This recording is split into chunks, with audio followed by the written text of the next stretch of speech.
Bismillahirrahmanirrahim. Today's lecture is episode of Islam. آج کی lecture میں میں آپ دوستوں سے اسلام کے متعلق گفتگو کرنا چاہتا ہوں۔ رسول اللہ صلی اللہ علیہ وسلم کی حدیث ہے، ان علی رضی اللہ عنہ قال قال رسول اللہ صلی اللہ علیہ وسلم ستۃ بالمعروف۔ آپ علیہ الصلاۃ والسلام نے فرمایا کہ مسلمان پر 6 حقوق ہیں۔ سب سے پہلا حق یہ ہے یسلم علیہ اذا لقیہ، کہ جب تم اپنے مسلمان بھائی سے ملو تو اسے سلام کرو۔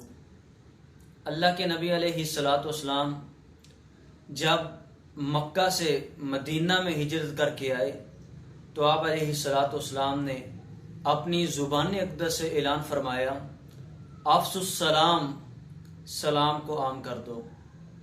اس وقت اللہ کے نبی علیہ الصلاۃ والسلام نے مہاجرین اور انصار کا آپس میں بھائی چارہ قائم کر دیا تھا اور فرمایا کہ تم آپس میں ایک دوسرے کو سلام کیا کرو۔ اللہ کے رسول، اس کا فائدہ کیا ہوگا؟ آپ نے فرمایا کہ اللہ ذوالجلال تمہارے دلوں میں ایک دوسرے کی محبت ڈال دے گا۔ اسی طرح اللہ کے نبی علیہ الصلاۃ والسلام ایک مجلس میں تشریف فرما تھے۔ ایک صحابی آیا، سلام عرض کی، السلام علیکم، مجلس میں بیٹھ گیا۔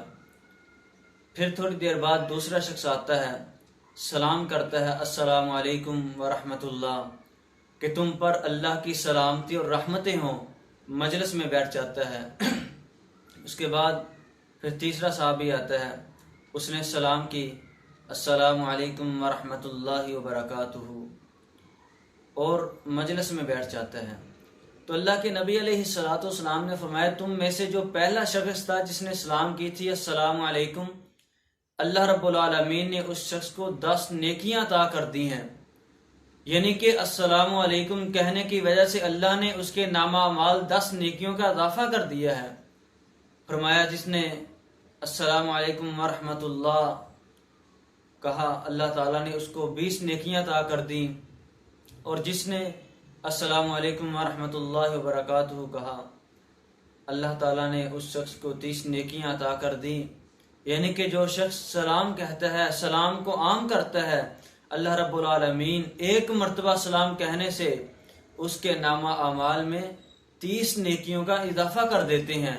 تو اس لیے محترم بھائیو دوستو، جس شخص کو بھی ہم ملیں، چھوٹا ہو بڑا ہو، جاننے والا ہو نہ جاننے والا ہو، سب کو سلام کیا جائے، تاکہ اللہ کے نبی علیہ الصلاۃ والسلام کی حدیث پر عمل ہو اور اللہ کے نبی علیہ الصلاۃ والسلام کے طریقے پر عمل کیا جائے، تاکہ ہمیں ہمارے نامہ اعمال میں نیکیوں کا اضافہ کیا جائے۔ اس لیے افس السلام، سلام کو عام کر دو۔ اللہ رب العالمین ہمیں ان احادیث پر عمل کرنے کی توفیق عطا فرمائے۔ وآخر دعوانا ان الحمد للہ رب العالمین۔